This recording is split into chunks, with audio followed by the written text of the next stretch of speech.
Tudo bem com vocês? Amém.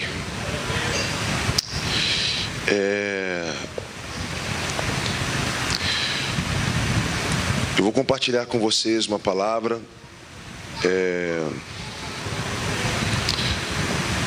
Acredito eu que dentro desse tema que foi colocado agora nesses dias para vocês, para a gente poder meditar,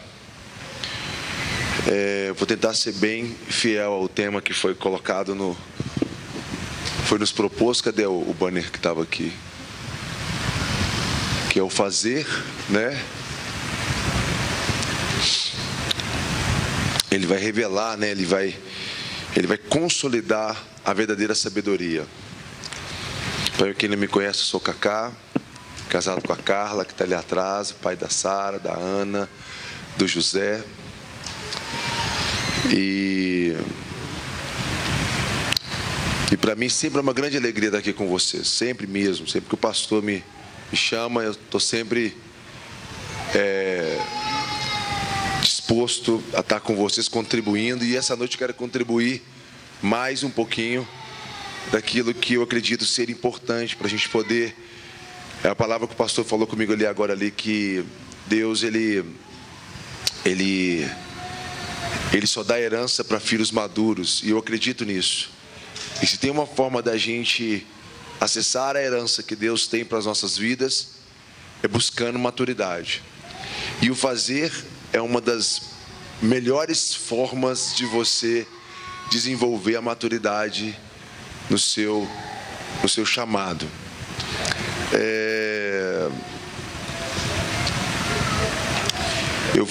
Vamos lá. O fazer demonstra o saber. Isso é fato. Quer ver? Vamos pegar um versículo chave para a gente poder trabalhar, que é Mateus 11. Em Mateus 11, a partir do versículo 15, ele vai nos dar já Hoje eu vou dar eu estou num sentimento de dar uma aula hoje sobre esse assunto, que esse assunto, eu sou evangelista. O pastor falou aqui, né, sobre Efésios 4:11, ele falou que Deus deu uns para pastores, outros para mestres, outros para profetas, evangelistas, né? Que tudo isso junto configura o ministério apostólico, a movimentação apostólica. Dentro dos 5 ministérios, eu gosto de falar primeiro dos 4 principais ofícios, que é o ofício pastoral, evangelístico, o profético e o ofício de mestre. É como se fosse mais ou menos assim, se você fosse separá-los se fosse tripartir eles, né, ou entender o que cada um faz na prática, é como se o profeta ele fosse o arquiteto, que ele olhasse para um lugar e falasse assim: constrói ali. Eu estou vendo um templo assim, assim, assado, tem uma galeria, um lugar muito bonito. O profeta tem a visão do lugar, né? Ele é o arquiteto, ele fala até como vai parecer aquele negócio todo. Mas vem um mestre depois, peraí, como é que foi mesmo que você pensou mesmo? Que é um engenheiro, e ele vai desenhar aquilo, né? Ele vai desenhar toda aquela estrutura, mas depois vai vir um evangelista e o pastor, e eles vão ter que executar aquela obra, né? É como se fosse uma equipe ali dos pedreiros, daqueles que põem a mão na massa mesmo. Eu sou evangelista, né? O ministério pastoral e o ministério evangelístico são mais executores, né? O ministério do mestre, ele é mais legislativo, ele tem a ver mais com a ideia de construir as ideias corretas. E o profético tem mais a ver com aquilo que está vendo, né? Aquilo que está no coração de Deus e trazendo para a gente. Então, eu falo que, tipo assim, essa questão do fazer, ela é muito interessante, porque aquela pessoa que executa bem uma obra é aquela pessoa que tem uma sensibilidade profética muito grande, porque ele não faz qualquer coisa, ele faz o que vê o Pai fazer. Isso é muito interessante, né? O bom pastor, o bom evangelista, são aqueles que estão executando uma obra arquitetônica. Entende o que eu estou querendo falar? Que sabe ler as medidas, que sabe analisar os desenhos. A Bíblia é cheia de desenhos e ela é cheia de ideias. E ela é uma obra de arte a ser executada. E nós vamos conversar um pouco sobre isso hoje. E eu quero pegar esse primeiro versículo que está em Mateus 11, a partir do versículo 15, que fala: quem tem ouvidos para ouvir, ouça. Então, quem tem ouvidos para ouvir, vai ouvir. Quem não tem ouvidos para ouvir, não vai ouvir. Mas a quem hei de comparar essa geração? É semelhante a meninos sentados na praça, gritando aos seus companheiros. Então, Jesus está fazendo uma crítica àquela geração. A palavra geração, o significado da palavra geração é muito rico, que é a palavra totov. Repete comigo, totov. É a palavra geração em hebraico, que significa uma marca no passado, que perpetua no presente, para abrir uma porta para o futuro. Olha que interessante. Uma marca no passado. Existiram homens que fizeram grandes obras no passado. A maior obra que a Bíblia fala que foi executada no mundo é a obra da cruz. Essa é a obra das obras. A maior obra que foi executada por um homem, que foi irrepreensível, ela foi executada plenamente, é a obra da cruz. Essa obra, essa marca que foi feita, como fala em 2 Coríntios 5,15, que vai falar: ele morreu por todos, para aqueles que estão vivos, não vivam mais para si, mas viva para aqueles pelo qual ele morreu e ressuscitou. Então Jesus, ele fez uma grande obra no passado. Qual que é o nosso grande desafio?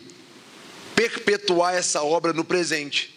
Fazer obras que estenda a obra que foi feita da cruz. Quando nós fazemos obras no presente, que é uma extensão da obra da cruz, nós abrimos a porta para o futuro. Quando uma geração, ela não consegue conectar com o que Deus está fazendo e não perpetua as obras do passado, ela não abre uma porta para o futuro. Ela vira uma geração como essa aqui agora.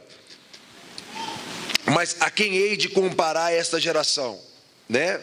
Ele fala: é semelhante a meninos sentados numa praça, que gritam aos seus companheiros: nós tocamos flauta e eles não dançam, nós entoamos lamento e eles não choram. Então é uma geração insípida, é como um sal que perdeu o seu sabor. É uma geração sem vida, é uma geração sem capacidade de ouvir. Existe uma música sendo tocada no céu, existe uma atividade acontecendo no céu, existe algo que o Espírito está fazendo, mas não existem pessoas que conseguem ouvir o som que está acontecendo. Não executam. Nós vamos trabalhar um pouco sobre isso também. Olha o que ele vai falar: nós tocamos flauta e eles não dançam, entoamos lamento e eles não choram. Aí eles falam: pois veio João Batista, que não comia e não bebia, vocês dizem: esse tem demônio. Olha só, veio o Filho do Homem, que come e bebe, e vocês dizem: eis aí um glutão, um beberrão de vinho, amigo de publicanos e pecadores. Para mim aí. Olha que interessante. O que Jesus está querendo falar? O meu espírito está fazendo algo, eu estou movimentando o meu espírito, existe uma grande obra a ser executada. Vocês são como crianças, brincando numa praça. Vocês são como uma geração que não percebe o que Deus está fazendo, mas vocês percebem quem é diferente de vocês. Ele está falando aqui, porque veio João Batista, que não comia e não bebia, o comportamento dele é diferente, vocês falam que ele tem demônio. Veio eu, que como e que bebo, vocês falam que eu sou beberrão, comelão, amigo de publicano e pecador. Vocês só conseguem perceber o comportamento, mas vocês não conseguem ouvir o Espírito. Olha que interessante. Vocês sabem discernir se uma pessoa é de Deus, se ela está com a Bíblia debaixo do braço, se ela fala glória a Deus e se ela te dá paz do Senhor. Se não se comporta igual a você, essa pessoa não é de Deus, ou aquilo que está acontecendo não é de Deus. Olha que interessante. Não é assim muitas vezes? Nós não somos comportamentais. Então isso, ele está falando, esse tipo de percepção não é uma percepção espiritual. Esse tipo de percepção não é uma percepção de pessoas espirituais, é uma percepção de pessoas religiosas, comportamentais, pessoas que não sabem ouvir o Espírito, mas sabem perceber um comportamento. e não conseguem entender a obra quando ela é feita em Deus. Aí o que ele vai falar no final? Mas a sabedoria é justificada por suas obras. O fazer demonstra o saber. Olha o que ele está querendo. Mas a verdadeira sabedoria, ela é justificada por suas obras. Então Jesus está falando tipo assim: eu posso não comportar como você pensa que eu deveria me comportar, mas as minhas obras demonstram que eu estou no Pai. Entende isso? Interessante, não é? As minhas obras demonstram. Talvez eu não sou evangélico igual você gostaria que eu fosse evangélico. Talvez eu não me comporte como você faz. Existem muitas coisas acontecendo no mundo que talvez não tenha aparência religiosa, mas é Deus que está fazendo.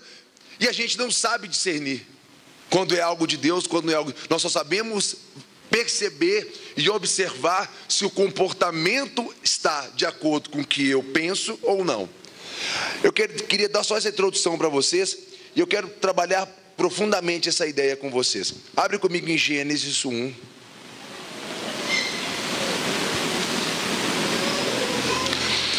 Gênesis 1, o livro de Gênesis, o significado do livro de Gênesis em hebraico é Bereshit. A pronúncia de Gênesis é Bereshit em hebraico. O significado é no princípio. O livro de Gênesis, ele não chama Gênesis. Gênesis é o nome que foi dado a ele. Mas o livro de Gênesis chama no princípio. Igual o livro de Êxodo também não é Êxodo, é Shemod, que significa nomes. O livro de Levíticos é Varikra, que significa e ele clamou, e ele me chamou para. O livro de Números é Beimidá, que é no deserto, o nome do livro. E o livro de Deuteronômios não é Deuteronômios, não, é Devarim, que significa palavras, que é a execução, é a repetição de todos os outros 4 livros na ação, Devarim. Então, o livro de Gênesis é Shemot, que significa no princípio. A palavra Shemot veio da palavra Rosh, que é o que? Cabeça. Olha só, gente, vira para o seu vizinho e fala assim: a palavra Rosh é cabeça. No princípio fala de princípio, de origem. Olha que interessante, de onde nascem as ideias, da cabeça. Então o livro de Gênesis começa como? O cabeça. Se você for ler em hebraico, é o grande cabeça do universo, o cabeça da criação, de onde surgiram todas as ideias, de onde surgiu cada uma das coisas que vocês estão vendo. E é também de princípio, de Bereshit, que sai a palavra principado. Olha que interessante, principado não é um demônio, gente. Principado significa origem de um pensamento. Deus, ele é um tipo de principado. A palavra fala em Colossenses 1,13, vai falar: ele nos transportou do império das trevas para o reino do Filho do seu amor, porque nele foram criadas todas as coisas, quer principados, quer potestades, quer sejam tronos, quer seja soberania. Tudo foi criado por intermédio dele e para ele. Então, principado não é demônio. Principado é como se fosse uma cadeira de um presidente. Potestade é como se fosse um prefeito. Tronos é como se fosse o lugar de autoridade que uma potestade senta. A palavra potestade é a palavra exousia. Em grego significa habilidade de execução. Repete comigo: potestade. Exousia. Repete comigo: potestade significa habilidade para executar. Olha que interessante.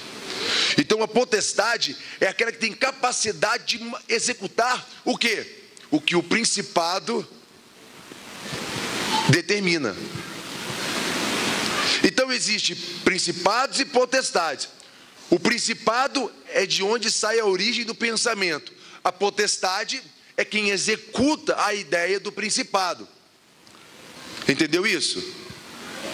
Nós vamos entender melhor ainda. Então, no princípio criou Deus o céu e a terra. para comigo aqui. Agora, olha comigo no versículo 6. E disse Deus: haja firmamento no meio das águas, e separação entre as águas e águas. Para mim. Gênesis 1, versículo 6. Disse Deus: haja firmamento no meio das águas, separação entre águas e águas. É muito interessante vocês entenderem que aqui quem está falando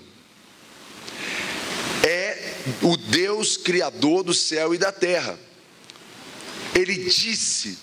É muito importante você pegar todas as vezes na sua Bíblia que você vai ver Deus disse. Deus disse. Você vai ver que em todos os dias da criação começa: disse Deus, disse Deus, disse Deus, disse Deus, disse Deus. Ele vai falar todos os dias, a cada dia da criação, ele fala e disse. Olha que interessante isso, gente, é muito rico isso. Só que, no versículo 7, está escrito o seguinte: fez, pois, Deus o firmamento, separação entre águas debaixo do firmamento e as águas sobre o firmamento, e assim se fez. Espera aqui, em Gênesis 1, versículo 6, Deus disse. Em Gênesis 1, versículo 7, Deus fez. Olha que legal, gente, o fazer. Agora eu pergunto, aí é uma pessoa ou duas pessoas trabalhando? O mesmo Deus que disse é o Deus que fez, ou quem o Deus Pai disse e quem fez? Quem é o executor aí? Um está dando a ideia, o outro está executando essa ideia. Aí são duas pessoas ou apenas uma pessoa? Embora a trindade são três em um, a pergunta é: na função dos três, cada um tem uma função. O Pai tem uma função, o Filho tem outra e o Espírito tem outra. A minha pergunta é: na função, eles são um, mas é tripartido, né? Tipo assim, mas são funções diferentes. Eu te pergunto, quem executa o que o Pai fala? É o Pai que está executando ou é o Filho? Abra sua Bíblia comigo em João 1. João 1, versículo 1. Como é que começa o livro de João, gente? Como? No princípio. Por que o livro de João começa igual ao Gênesis? Olha que interessante. Está falando de o cabeça. No princípio, ele era o quê? O verbo é uma ideia ou é uma ação? É uma ação. Então, no princípio, o Filho de Deus, ele era aquele que dava a ideia ou aquele que executava a ideia? O que executava a ideia. E o verbo estava com quem? São duas pessoas, estão percebendo? E o verbo, ele também era, porque eles são um. Ele estava no princípio com Deus. Agora, olha o versículo 3. Todas as coisas foram feitas por intermédio dele, e sem ele, nada do que foi feito se fez. A vida estava nele, a vida era a luz dos homens, a luz resplandece nas trevas, e as trevas não prevaleceram contra ela. Preste atenção, olha que interessante.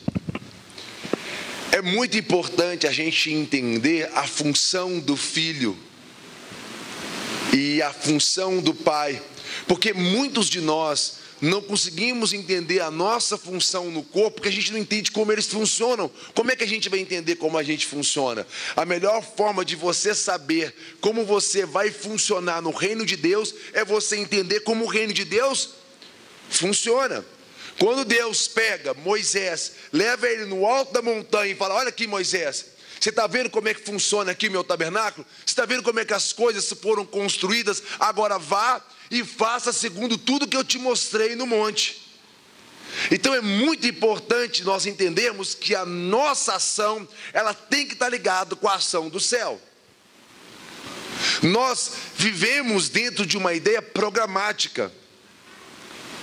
Nós temos um programa, uma ideia. Deus, Ele quer fazer algo, mas nós temos que alinhar o que nós estamos fazendo com o que Ele está fazendo. Só que o que Deus está fazendo, talvez, é muito mais amplo do que o que você imagina que Ele está fazendo.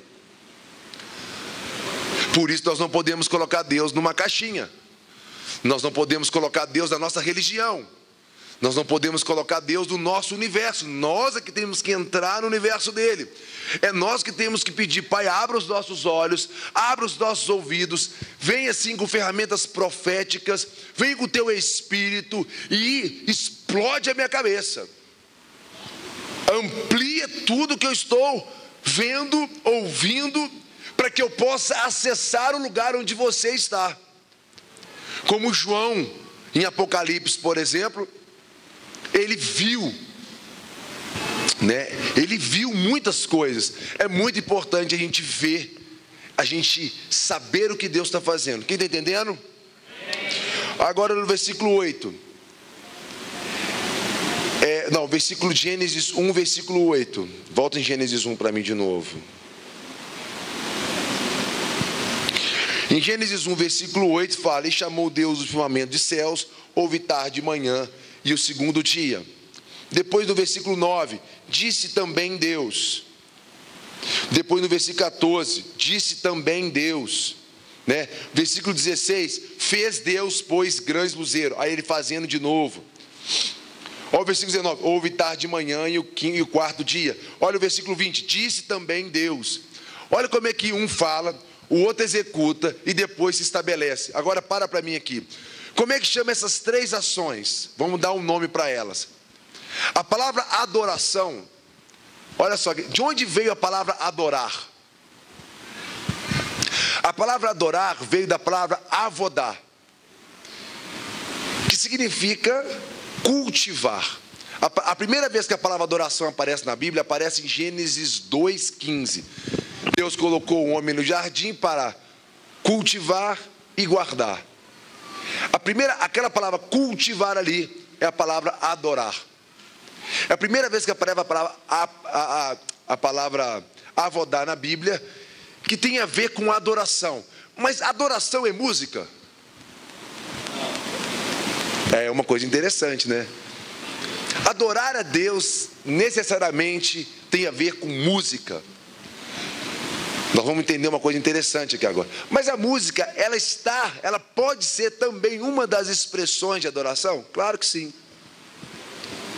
Mas a palavra adorar tem a ver com cultivar. Olha só que interessante. Mas cultivar o quê?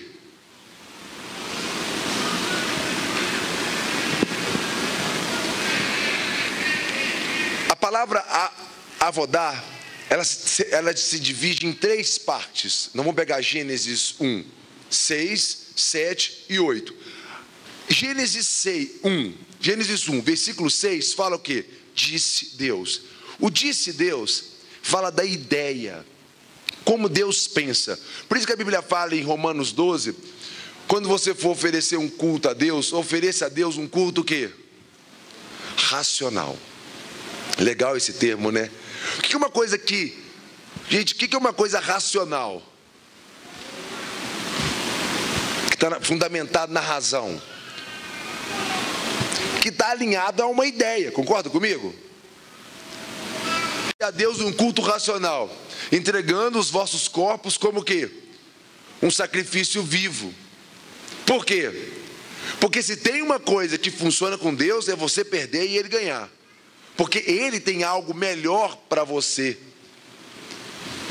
Quem chega para Deus cheio de pretensões, quem chega para Deus cheio de ideias, e quer colocar as suas ideias na cabeça de Deus, já perdeu. Ele fala: meu filho, não estou querendo ser soberbo e nem arrogante, mas assim como o céu é mais alto do que a terra, assim os meus pensamentos são mais altos que os seus. Eu tenho para você algo muito mais elevado do que você mesmo imagina sobre você mesmo, porque eu sei coisas sobre você que você não sabe, porque foi eu que te criei. Então eu não vou me limitar a você. Eu quero que você permita que eu abra sua mente para que você veja o que você não está vendo. Então, primeiro ponto, culto. Culto tem a ver com a ideia. Culto tem a ver quando você está disposto a sacrificar, a perder, a entregar, a não sustentar o que você acha ou o que você quer. Só que quando você faz para Deus, ou você se entrega para Deus, ou você está disposto a fazer um culto racional, Deus vai te dar a ideia dele. Ele vai demonstrar para você qual é a vontade dele. Aí você vai cultivar essa ideia. O cultivo dessa ideia, você vai colocar na prática. Você vai fazer. A ação é sua. A ideia é dele. E depois que você executa uma ação de Deus, você promove a terceira etapa, a cultura. Por isso, do culto sai o cultivo, e do cultivo a cultura. Gente, olha que interessante, a cultura, ela tem a ver com um movimento de um tipo de ideia que foi cultivada. Eu quero que venha aqui na frente para mim, vem para mim aqui 5, 6 pessoas, rapidinho, vem cá. Vem rapidinho, só para a gente fazer um pequeno teatro aqui. Vem cá, gente, não vamos morder, sobe aqui. Rapidinho, pode vir. Fica para mim aqui. Fica bem atrás aqui, que não vamos usar esse espaço aqui na frente aqui. Olha que interessante. Vamos lá. Pode vir. Já tá bom. Pode vir. Você, aqui, ó. 1, 2, 3, 4. Tá ótimo. Presta atenção. Imagina aqui na minha frente aqui, quem já, agora no verãozão agora, de repente, vai naquele lugar que tem aquela piscina redonda. Não sei se você já nadando naquelas piscinas redondas, aquelas piscinas de plástico redonda. Lá no sítio do meu pai tinha aquelas piscinas de acrílico redonda assim, que você pula dentro da piscina e você começa a correr para um lado da piscina e vai fazendo tipo um redemoinho na piscina. Você vai todo mundo correndo no mesmo lado da piscina. Aí daqui a pouquinho faz aquele curso, né? Aí você só solta seu corpo assim, aí a piscina vai te levando. Já aconteceu isso com você? Não aconteceu não? Ou um rio também, ou qualquer coisa que tem fluxo.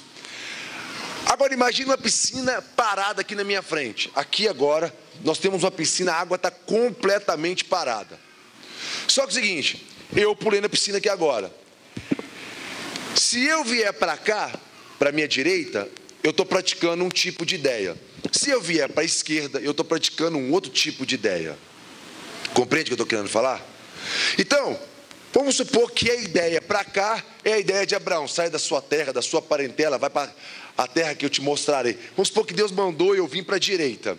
Só que aqui eu tenho a ideia de Nimrod. Aqui tem Gênesis 12. Aqui eu tenho Gênesis 11. Vamos construir uma torre, numa planície, para o nosso nome ser célebre. Eu tenho 2 ideias aqui.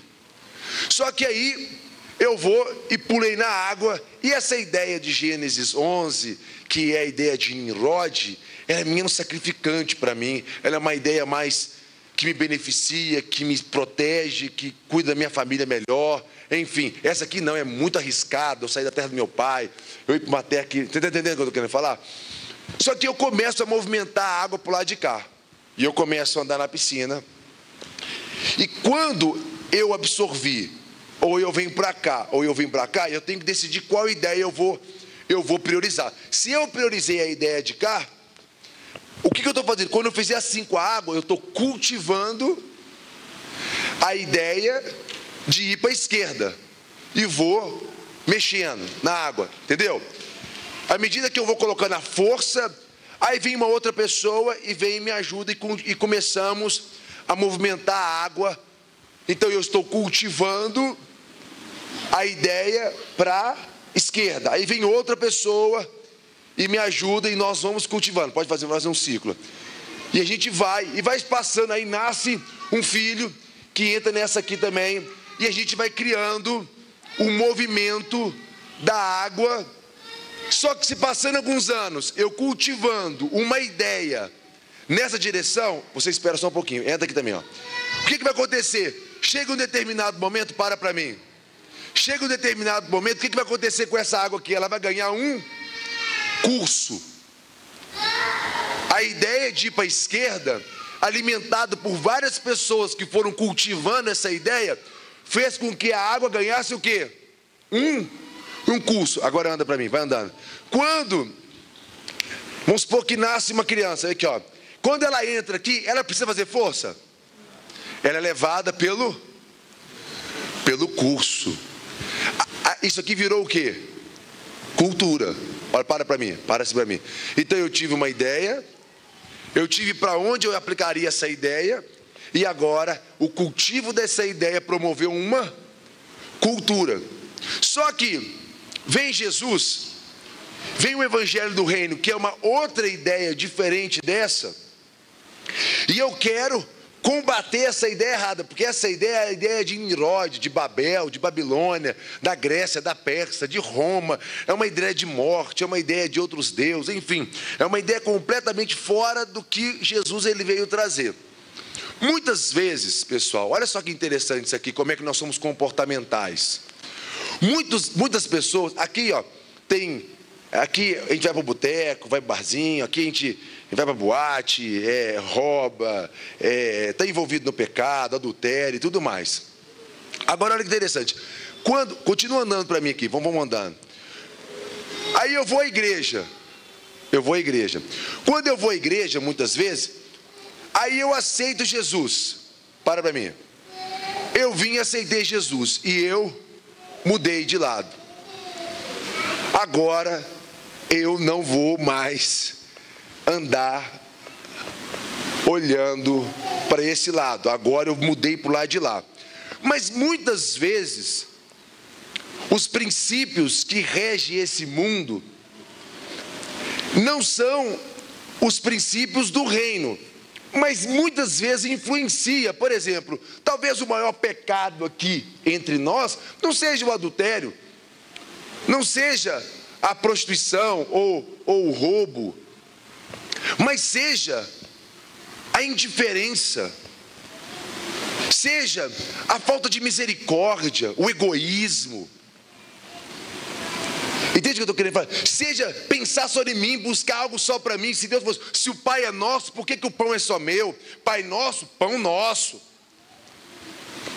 Igual Isaías 58 fala, tem um povo que tem prazer em me buscar com seus lábios, mas a sua prática é completamente errada, porque no dia em que me buscam, no dia que jejua buscando seus próprios sonhos, escraviza seus funcionários, não liga para as pessoas que estão morrendo à sua volta. Aí Deus pergunta, é esse o jejum que eu escolhi? Que você só em um dia joga cinza na sua cabeça ou cubra de pano de saco? Seria esse a verdadeira religião, como fala em Tiago? Que você cuide apenas da sua família? Que bem há cuidar daqueles que são seus. Os nossos desafios é cuidar daqueles que não são nossos. Essa sabedoria demonstra o saber. Muitas vezes, olha que interessante, eu converti, eu estou na igreja, mas agora, logo eu falar já, vocês vão começar a andar, tá bom? Eu não vou mais no barzinho, eu não vou mais não sei aonde, mas 1, 2 e já, anda para mim. Em nome de Jesus, está repreendido aqui o capeta. Para mim. Gente, o que mudou? Eu mudei. Eu estava assim, eu mudei. Mas eu continuo andando na mesma direção? Sim. Eu tenho um comportamento agora diferente, mas eu ando no Espírito? Eu estou fazendo o que Deus está fazendo? Não. Quem está entendendo isso? Estão compreendendo isso? E muitas vezes, eu acredito que o avivamento, agora eu vou converter você vai, aceita Jesus, vira para lá. Aceitou Jesus também. Agora esse aqui é um evangelista, e ele foi um evangelista de fogo, agora vai, xalabalá, vira todo mundo. Agora, vamos andar de costas agora, aí ó. Será que o avivamento seria quando acontecesse isso? Todos convertessem e virassem evangélico numa... Isso aqui é o avivamento? Para mim. Sim ou não?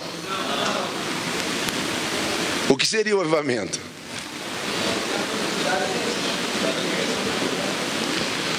Quando tivesse homens e mulheres dispostos a mesmo que for morrer. Agora vira para o lado que vocês estavam agora.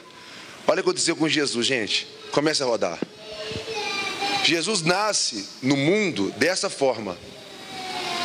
Ele nasce no mundo e o mundo está girando para aquele lado de lá. Pela ideia errada. Nós vamos estudar um pouco sobre isso também hoje. Quando Jesus ele já nasce assim, ó. Ele já nasce rodando de acordo com o Pai. Quem está entendendo isso? Ele já nasce assim já. Ele já nasce olhando para o Pai. Só que ele foi crescendo. A Bíblia fala em Lucas 2:52. Ele crescia como? Em graça, sabedoria, estatura, perante Deus, perante os homens, socialmente ele foi crescendo. À medida que ele foi crescendo, ele foi ganhando força. Continua rodando. Deus levou ele para o deserto e ensinou ele a se movimentar de uma forma correta. Ele produziu a cultura do reino. Quando ele entrou, com 30 anos, já entrou aqui, ó.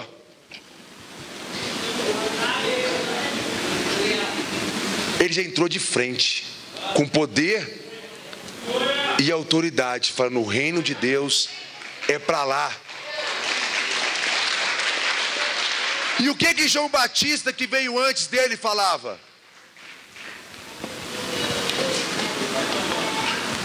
O que João Batista falava? Metanoia, arrependa-se, mude de direção. Quem está entendendo isso? João Batista veio e falou: gente, muda a direção. Está vendo alguém que vai batizar vocês com fogo? A mente de vocês vão abrir, vocês vão entender como o céu se movimenta e uma nova cultura vai começar a ser produzida. Quem entendeu isso? Ele bateu de frente e foi batendo. O que esses homens que andavam nessa direção fizeram? Tiraram ele de dentro do arraial e sacrificaram ele fora do arraial. Eliminou ele de dentro da cultura, porque ele poderia mudar completamente a ideia. Obrigado, pessoal, pode sentar. Quem entendeu isso?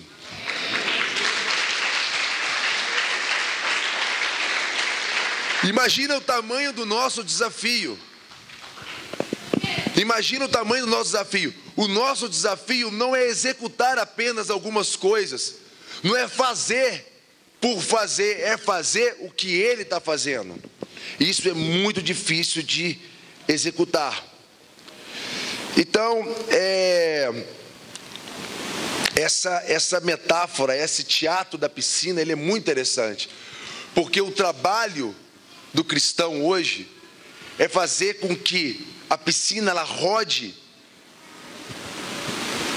é fazer uma contracultura. Infelizmente a igreja evangélica virou uma subcultura. Pessoal, por que nós viramos uma subcultura? Você acredita que nós devemos ser uma contracultura ou uma subcultura? Porque muitas vezes, porque não conseguir enfrentar o fluxo do mundo, o que a gente faz? A gente se retira do mundo e cria uma cultura paralela. Isso não pode acontecer. A igreja ela não pode ser uma subcultura. Ela tem que ser uma contracultura. A igreja ela não pode querer pedir para Deus: me tira do mundo. Porque o próprio Jesus disse: Pai, eu não oro que os tire do mundo, mas que os livre do mal. Ser santo não é ser separado, é ser exclusivo. Qual é a diferença de separado e exclusivo? Separado, parece que Deus está separando a gente do mundo. Ser exclusivo, não importa onde eu estiver, eu sou dele.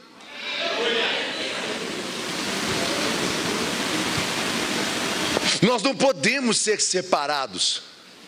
Nós não podemos ser tirados. Pessoal, a Bíblia fala, Jesus fala: vós sois a luz deste mundo. O sal da terra, o fermento da massa. A Bíblia não fala isso?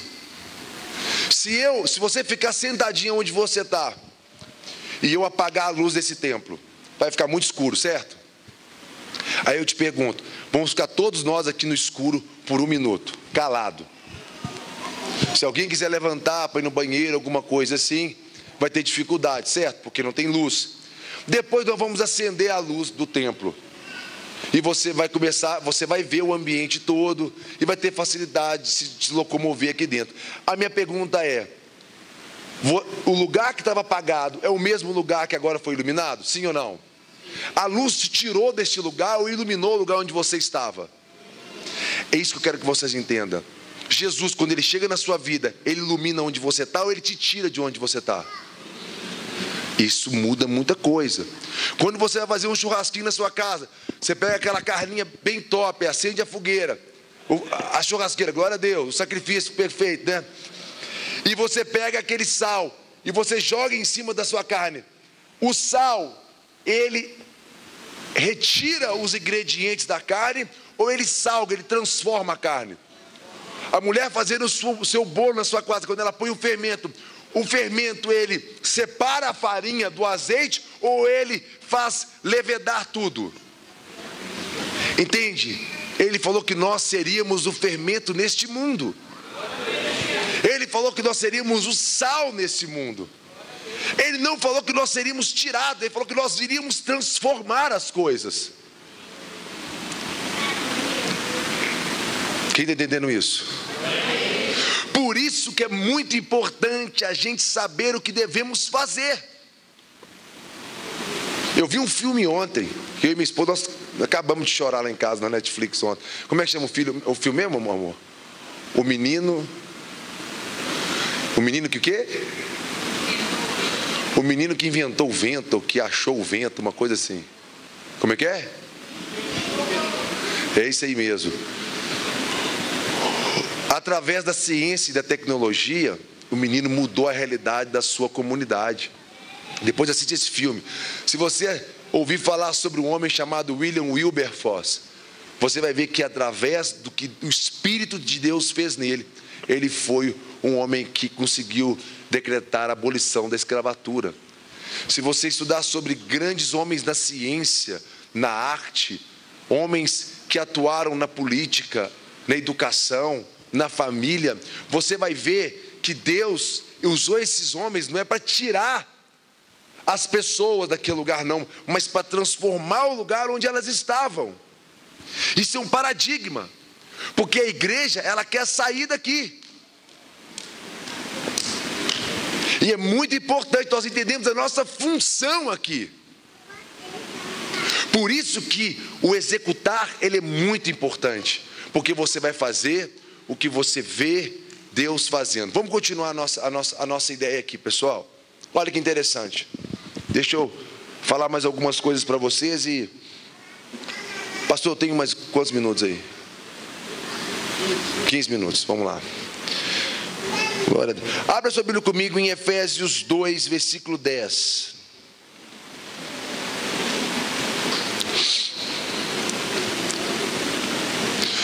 Vamos ler antes, só para fazer uma ilustração ao teatro que eu fiz para vocês aqui. Efésios 2, versículo 2. Olha o que fala. Nos quais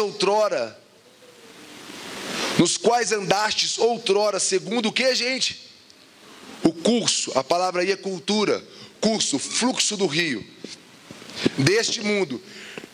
Um curso, segundo o que, gente?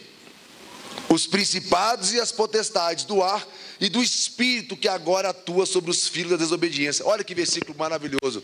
Outrora vocês andavam segundo o que, gente? O curso deste mundo, que tem a ver com o quê? Como as coisas, para onde o rio flui, para onde a cultura foi levada. Eu vou ter que voltar aqui. Esse principado aqui, nos quais outrora andava segundo o curso desse mundo, segundo quem? O principado da potestade do ar do Espírito que agora atua sobre os filhos de desobediência. Volta comigo em Gênesis 1, em Gênesis 2, no versículo 15. Vamos lá, rapidinho para finalizar.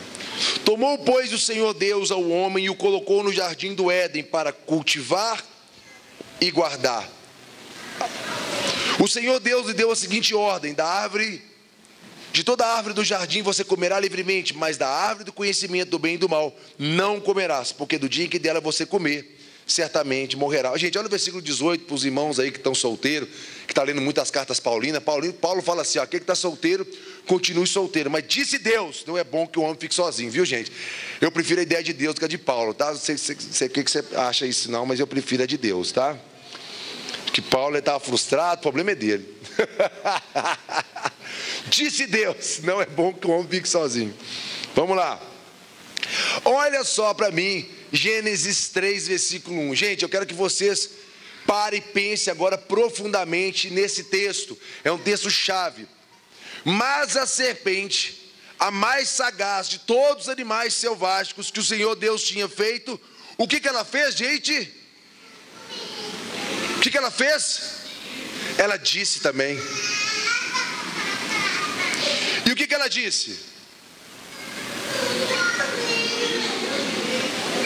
É assim que Deus disse? Gente, ela tentou mudar a ideia, o cultivo ou a cultura? Ela tentou mudar a ideia. Porque se ela mudasse a ideia, ela mudaria o quê? A forma de cultivar. E mudando a forma de cultivar, ela mudaria o quê? A cultura do reino. Olha que interessante.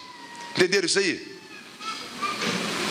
Ela questionou o que Deus disse. Ela questionou o que Deus estava fazendo. Ela questionou o que Deus fez. Sim ou não? Ela questionou o quê? O que Ele disse. É isso mesmo que Deus disse? Por que ela não pode questionar o que Deus fez? Porque as obras dele estavam completamente demonstradas através da criação. Então, se ele questionasse o que Deus tinha feito, a mulher ia, não, peraí, você está errada. Mas ela questionou o que Deus disse, porque ela, mudando a ideia, ela conseguiria dominar o que Deus fez para trabalhar para ele. Olha que interessante, gente. Lembrem em Lucas 4, quando o diabo chega para Jesus e fala assim: olha, Jesus, se você se prostrar a mim e me adorar, eu te darei autoridade sobre todas as coisas, sobre todos os reinos, porque eles foram me dados e eu a dou a quem eu quiser. Olha as duas palavras que o diabo fala: adorar e prestar um culto. Aí Jesus respondeu: está escrito, Satanás, somente ao meu Deus eu adorarei, e somente a Ele eu prestarei um culto. Jesus falou: eu só vou cantar para Ele. Jesus falou: eu só vou cantar para Ele. Jesus falou isso? Não, ele falou assim: Satanás, eu só vou cultivar, eu só vou trabalhar, eu só vou colocar a minha energia, o meu coração, a minha vida para movimentar a ideia do Deus que eu sirvo. Por mais que você possa me dar autoridade sobre tudo neste mundo, eu não vou trabalhar, eu não vou fazer, eu não vou executar nada debaixo da forma que você quer que seja feito. Quem entendeu isso, gente? E olha só o que vai acontecer. E assim, é assim mesmo que Deus disse: não comereis toda árvore do jardim. Respondeu a mulher: do fruto da árvore do jardim comereis livremente, mas do fruto da árvore que está no meio do jardim, disse Deus, dela não comereis, nem tocareis. Isso aqui é uma outra ideia, que Deus não falou que não podia tocar, Deus só falou que não podia comer. Aí o diabo pegou, na astúcia dele, uma coisa que Deus não tinha falado, que a mulher falou, mas que o homem falou para ela, e criou uma doutrina ali, que é o dogma, que é a halahá. Ele criou uma ideia fora da doutrina de Deus, e ele confundiu a mulher e fez com que ela comesse da árvore do conhecimento do bem e do mal. E só uma coisa interessante, pessoal. E aí a mulher, a Bíblia fala que a serpente, Deus, quando ele amaldiçoou a serpente, fala que ela rastejaria sobre o pó da terra, e do pó da terra ela ia se alimentar. Então é muito interessante a gente entender que essa serpente, lá em Apocalipse 12, ela vira um grande dragão. A Bíblia fala que a serpente, o dragão, a antiga serpente, por que a serpente virou um dragão? De tanto se alimentar do pó da terra. E o homem, o Adão, significa filho da terra, que veio da Adamá, que é terra. Então o homem, pelo seu pecado e pela desobediência a Deus, alimentou a serpente ao ponto dela virar um dragão. Olha que interessante. É muito importante a gente entender que muitas das nossas atitudes, das nossas ações, elas alimentam. Em vez de alimentar o reino, em vez de fortalecer o reino, nós alimentamos o império das trevas. Nós podemos até ser evangélicos. Nós podemos até ter Jesus como nosso Salvador. E poder estar vivendo uma vida fora do que Ele está fazendo, porque nós não estamos importando em fazer, nós estamos importando em ser salvos, nós estamos realmente preocupados em ser salvos, em subir, em morar no céu. Nós não estamos preocupados em fazer o que Ele está fazendo aqui na terra. Quem está entendendo, gente? Quando você não faz o que Ele está fazendo, ou você está se conformando com o mundo do jeito que ele está, ou você está, de alguma forma, fortalecendo também o fluxo da água para aquele lugar. Por isso que é muito importante a gente saber o que Deus está fazendo. Quem está entendendo o que eu estou querendo falar, pessoal? Estamos juntos? Volta em Efésios 2 para mim de novo. Em Efésios 2. Agora, vamos ler de novo. Nos quais outrora andávamos segundo o curso deste mundo, segundo o principado. Agora, o diabo também, ele quis dar uma ideia, ele também deu uma ideia. A mulher comprou a ideia dele. Quando a mulher aceitou a ideia de Satanás, a mulher passou a cultivar qual ideia? A ideia dele. O homem passou a cultivar qual ideia? A ideia dele. Então, qual foi a cultura que começou a ser produzida depois?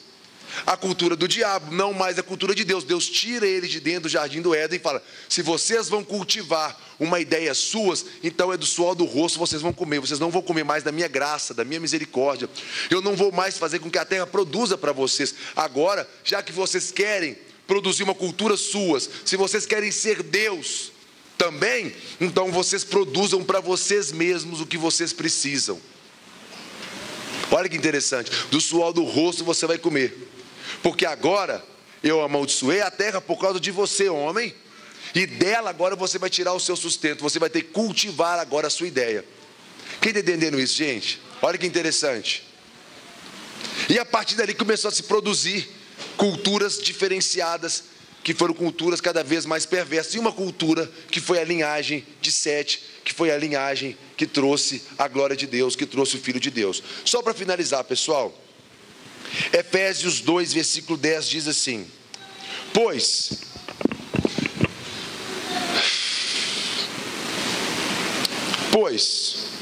somos feituras dele, criado em Cristo Jesus para as boas obras, nos quais Deus de antemão preparou para que andássemos nela. Gente, isso aqui é lindo demais. A palavra aqui é feitura, pois somos feituras dele. A palavra feitura aqui é a palavra poesia. Em grego, aqui a palavra poemia, que significa poesia, uma obra de arte. Olha o que Deus está querendo falar, que você, quando está em Cristo Jesus, Ele começa a trabalhar em você como se trabalha numa obra de arte. Pensa comigo, gente. Quando você é salvo, a Bíblia fala que Ele te tira do império das trevas e te transporta para o reino do Filho. Eu te pergunto, em Atos dos Apóstolos, os apóstolos que andavam debaixo do poder, eles pregavam o evangelho da salvação ou eles pregavam o evangelho da ressurreição? Hein? Aqueles homens ungidos por Deus, eles pregavam o evangelho da salvação ou o evangelho da ressurreição, gente? Ressurreição. Lê lá depois. Eles andavam o evangelho da ressurreição. O Cristo que já estava ressuscitado, que estava sentado à destra de Deus. Eles falavam do Jesus, homem, que subiu para o céu. O último Jesus que eles viram não foi o crucificado, foi aquele que foi ressuscitado.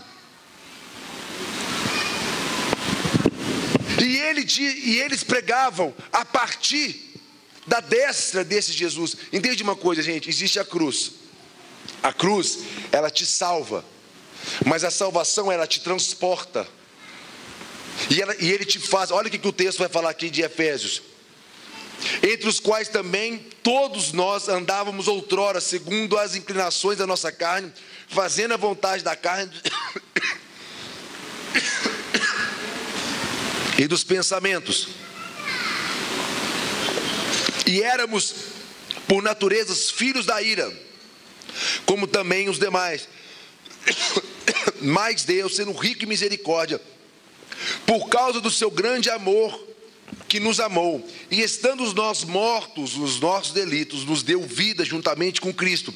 Pela graça nós fomos salvos, e juntamente com Ele nos ressuscitou, e nos fez o que, gente? Assentar nos lugares celestiais, junto com quem? Então você foi salvo, sim, mas também foi ressuscitado com Ele.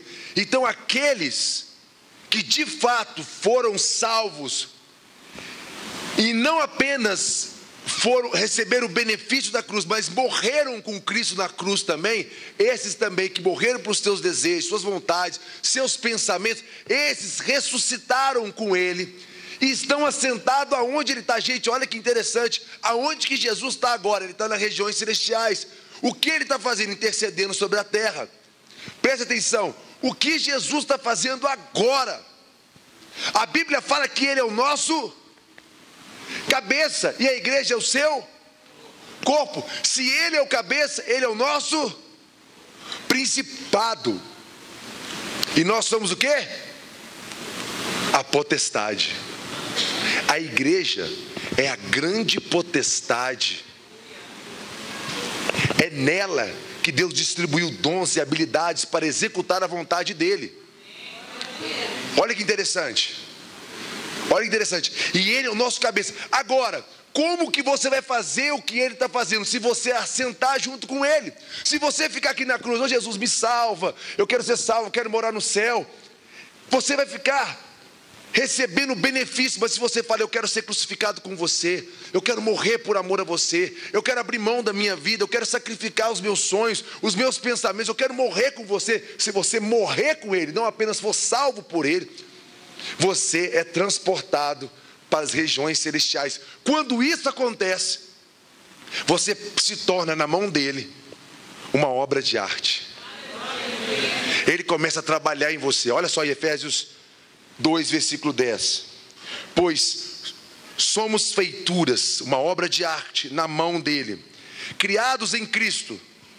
Agora repete comigo: para as boas obras, as quais Deus de antemão preparou para eu andar nelas. Gente, entende uma coisa? É como se aqui tivesse um quadro, uma moldura. Vamos supor que isso aqui fosse uma galeria de arte, e tem uma moldura ali, e aquela moldura, cada uma dessas janelas aqui é uma moldura, vamos supor. E é como se Deus falasse assim: eu estou preparando você, eu estou fazendo um desenho, no dia que eu acabar esse desenho, eu vou pregar você lá, mas a obra, o lugar já está preparado para você. Quem entendeu isso?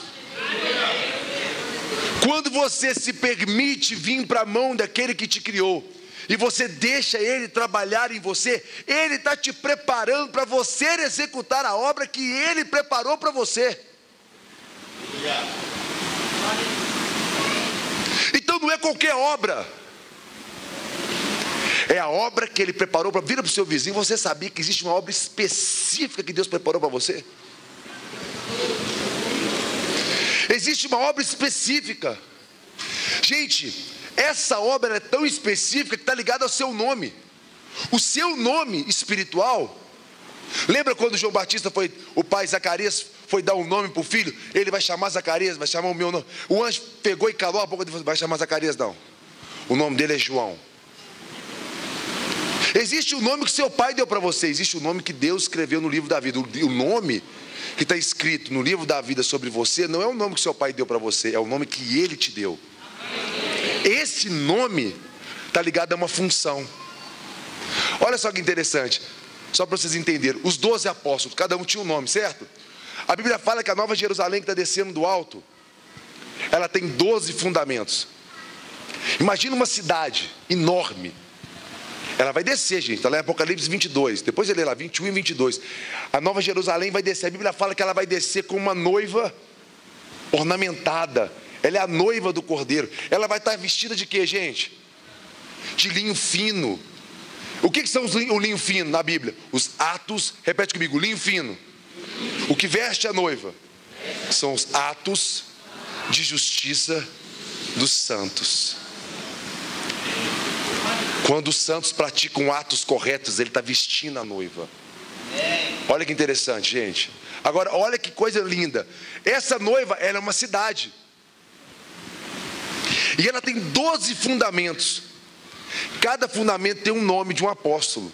Então Pedro é um fundamento, João é outro fundamento. Cada apóstolo do Cordeiro, ele é um fundamento da cidade. Depois vocês leem lá depois, que está descendo. Sobre cada fundamento, que é um nome, por isso que eu estou falando, você tem um nome. Esse nome que Deus te deu, se você descobre que nome é esse, aí você vai começar a desenvolver a sua função. A função fala do que você vai fazer. A função está ligada ao que você vai fazer nesse mundo. Você tem que descobrir o que Deus te deu para fazer. Quando ele chegar, ele vai te achar fazendo o quê? Lembra? Quando ele chegar, ele vai te achar fazendo alguma coisa. Aquele que não estiver fazendo nada, tem um problema sério com essa pessoa, porque ela não trabalhou para descobrir o que Deus deu para ela poder fazer. Ó Senhor, o Senhor me deu um talento, eu enterrei ele, estou aqui esperando você voltar. Se eu soubesse que você ia enterrar, eu tinha dado para outro, porque aquele que tem mais eu vou dar, e aquele que não tem, até o que tem eu vou tomar. É muito importante você saber o que Deus chamou você para fazer. A Bíblia fala que cada fundamento tinha o nome de quem? De um apóstolo. E cada fundamento tinha uma porta. Cada porta tinha o nome de uma tribo. Então o nome fala de fundamento, a tribo fala de função. E a Bíblia fala que no meio do jardim tinha uma árvore. E essa árvore produzia 12 frutos diferentes. Gente, repete comigo. Cada fundamento cada fundamento tem um nome. Cada fundamento que tem um nome gera uma função. Cada função gera um fruto. Cada fruto alimenta uma necessidade nas nações. Entende isso? É muito importante. Agora, abre sua Bíblia comigo, o último versículo, eu prometo. Hebreus 5.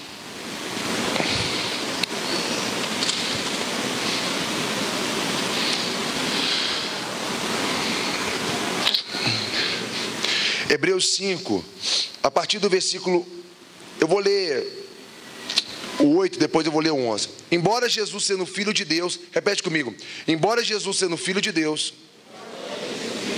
ele aprendeu a obediência pelas coisas que sofreu. E tendo sido aperfeiçoado, tornou-se o autor da salvação. Embora Jesus sendo filho de Deus, ele aprendeu através do processo que ele sofreu. E tendo sido aperfeiçoado, olha, ele se torna o autor da salvação. Jesus, ele nasce como Jesus, como Yeshua, mas ele se torna o Mashiach. Olha que interessante. Jesus não nasce como ungido, ele foi ungido por Deus. Quem entendeu isso? Agora olha o versículo 11. A esse respeito, sobre essa ideia que nós estamos trabalhando aqui agora, temos muitas coisas que dizer, mas difícil de explicar. Por quê? Porque vós tendes tornados tardios em ouvir. Pois, com efeito, quando deveres serem mestres, já era para vocês serem mestres, atendendo o tempo decorrido, tendes novamente necessidade que alguém vos ensine de novo quais são os princípios elementares dos oráculos de Deus. Assim, vos tornaste necessitados de leite e não de alimento sólido. Ora, todo aquele que se alimenta de leite, esses são inexperientes da palavra da justiça, porque é uma criança. Olha o versículo 14. Mas o alimento sólido é para os adultos, para aqueles que pela prática de suas obras têm as suas faculdades exercidas para discernir não somente o bem, como também o mal. Gente, olha o que o texto está falando. É pela prática das obras que você exerce a sua faculdade, e não através da faculdade que você descobre qual é as suas obras. Qual é o segredo de você desenvolver o que Deus te deu? Fazendo. Como é que você vai descobrir o que deve e o que não deve fazer? Fazendo. Jesus, ele não foi aquele que ficou mergulhado apenas nas ideias. Ele ficava observando a ideia de Deus, e o trabalho dele foi executar o que Deus mandou fazer. Entende uma coisa? Faça o que o Espírito mandou você fazer. Se o Espírito mandou você varrer a sua cozinha, varre a cozinha. Se o Espírito mandou você fazer algo, faça o que Ele mandou você fazer. Aprenda a ouvir e obedecer às pequenas coisas, até que você chegue nas grandes coisas. É muito importante que você obedeça. Esses dias eu estava saindo da minha casa de carro, mudei pastor que agora, me lembrei que agora tinha uma mulher no ponto de ônibus. Aí eu passei, uma mulher com o nenenzinho. Aí o Espírito Santo falou comigo: dá uma carona para ela. Eu estava lá no retiro, já estava lá na minha casa, eu estava chegando no retiro, dá uma carona, volta. Eu falei, manobrei o carro, voltei. Aí eu parei, porque muitas pessoas não aceitam carona. Eu falei assim: senhora, você está precisando de uma carona? Eu falei: nossa, meu ônibus passou aqui agora quebrado, parou na frente, está quebrado o ônibus, e foi para a garagem. Agora só daqui 1 hora, meu filho tem um médico agora. Poxa, você podia me dar uma carona? Era uma viúva que estava vivendo numa casa sem água, um momento difícil ali com a sua irmã. Poxa, eu dei uma carona para ela, fui feliz, sabe? Tipo assim, poxa, obrigado, Deus, por você ter me insistido para eu poder voltar. Parece coisa pequena, parece uma coisa do dia a dia, mas são essas coisas. Está no ônibus conversando com a pessoa, está no elevador, você está na fila de um banco, toda hora, todos os dias, o Espírito Santo está falando. O Espírito Santo não fala só quando você levanta sua mão e começa a tocar uma música na igreja. A adoração não é só quando você canta. Se você não transportar essa adoração lá para fora, não adianta nada. Repete comigo: porque o Espírito de Deus, Ele me ungiu para. Se você não souber o para quê, Ele não vai derramar o poder dele. Um dos maiores avivamentos da história, que é o avivamento da Rua Azusa, foi quando as pessoas estavam inflamadas, lutar contra as injustiças. O avivamento dos moravianos foi fundamentado num movimento contra injustiças. Deus derramou o seu Espírito na história quando pessoas estavam engajadas em fazer o que Ele queria fazer. Agora eu dou poder para vocês fazer. Agora que eu sei que vocês querem fazer o que eu quero que vocês façam, agora eu vou dar poder para vocês fazer. Agora eu vou dar poder para vocês ficarem sentados na igreja, cantando, rolando no chão. Para quê? Poder para ampliar. O quê? O reino de Deus é comparado à mulher que sabe acrescentar o fermento da massa na hora certa. Deus só coloca fermento na massa depois que a massa está pronta. Para que Ele vai colocar fermento, poder, num lugar que não está pronto? Para que Ele vai derramar sobre você o Espírito, se você não está disposto a fazer o que Ele quer? Vamos alinhar o nosso coração com Ele. Vamos alinhar.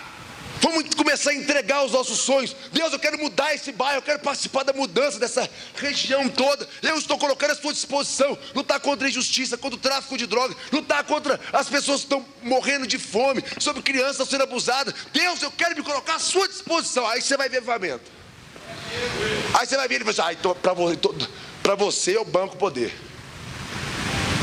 O poder, ele é liberado para movimentar o reino de Deus.